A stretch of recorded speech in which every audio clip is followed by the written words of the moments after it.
Welcome, Rhoda. Good evening, council members. I'm going to take a step back in history, as I sometimes do, because I've been a Cupertino resident for 40 years, and I faithfully read the general plan. In 2006, the planning department recommended, and this was upheld by the Planning Commission, to not allow public storage to replace its one-story building with a three-story project that would be 3 times the existing footprint.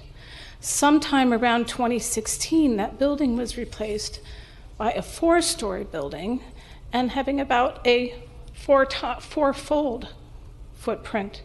The reason for its rejection is because that area called the North De Anza Special Area doesn't have public storage as one of its uses, self-storage, I should say. And in other words, putting in a self-storage there was an intensification of a non-conforming use. So now we have this very large building, and it was supposed to resemble an office building, and it doesn't. On one side, it's very nondescript. It looks kind of like a warehouse, perhaps. And on the other side, I would say it looks like a penitentiary. It has these orange blobs on it and orange doors. It's been illuminated at night.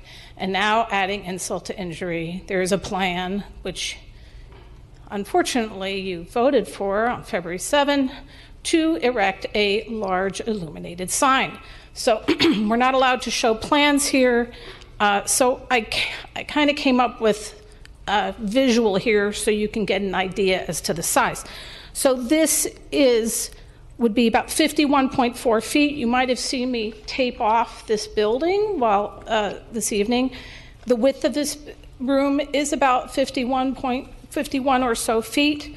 The height of that sign would be 11.5 feet. And I'm probably going to bend my ruler here, but there we go. So I can't even get it. Imagine somebody who's about maybe 6'7" standing on my shoulders, and that's how high it would be. The fact of the matter is you weren't told how big this sign would be because they only gave you the area of the sign. Here's the building on the freeway.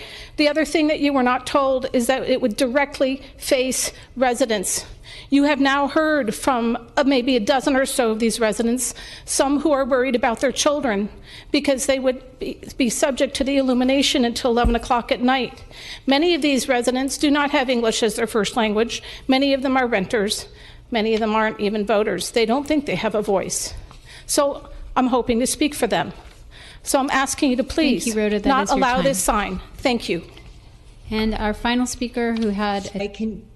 Can you hear me? Yes.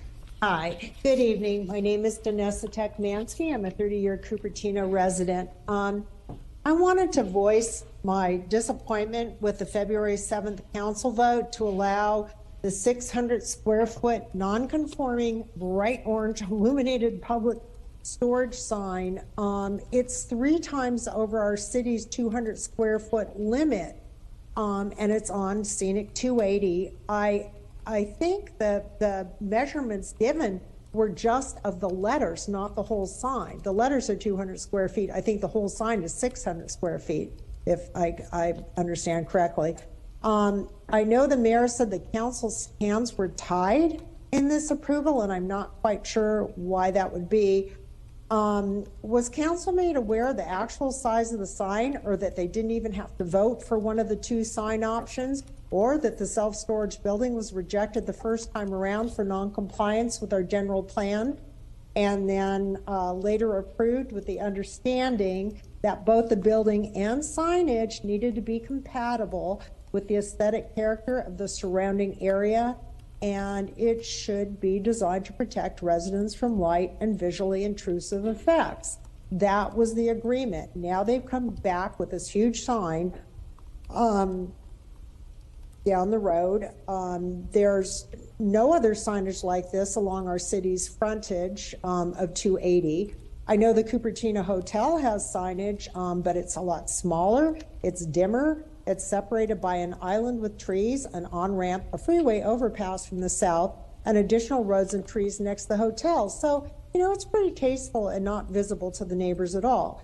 So, but the proposed self-storage sign, I see that as really an injustice to the people who live in the development straight across the freeway, because they're going to have to look at those glaring orange lights in their windows at night. Not to mention, it's just ugly. I mean, the building's ugly as it is. I've driven by it a couple times at night, and it just doesn't fit in. Why are we going to make this worse? So finally, I wanted the council to consider that by allowing this huge bright sign, that they're setting a precedent for another upcoming development with a sizable amount of freeway frontage as well. And I can just see, we're talking about Valco, I can just see Valco's glaring office park and apartment rental signs now.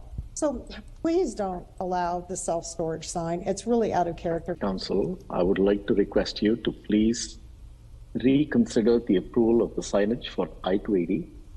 The signage is going to be an eyesore for the community. It is a distraction for driving. As you know, the junction around 280 and 85 is already prone to accidents due to merging that happens as automotives are trying to exit 280 onto 85. And that area has seen several accidents, especially during peak hour. As we go into winter hours, it's going to be dark by 5 p.m. Peak hour traffic is on 280 at that hour. And this signage is going to be a huge distraction, leading to more accidents at that junction. I believe that signage is not in compliance with the sign ordinance. The sign ordinance talks specifically about being in keeping with the surrounding homes and landscaping. That signage will not be in keeping with the surrounding homes and landscaping. The sign ordinance talks about not producing distractions to motorists or nearby residents, and this will do exactly the opposite. I further believe that the decision to approve was made under fairly rushed circumstances, and it was not made clear to all of you that you could approve for zero signage. There is no reason in this day and age that a signage is needed to locate a storage facility. People look up these things on Google Maps or Yelp. I urge you to please reconsider and stop the signage from being erected. Thank you. Thank you, San. And our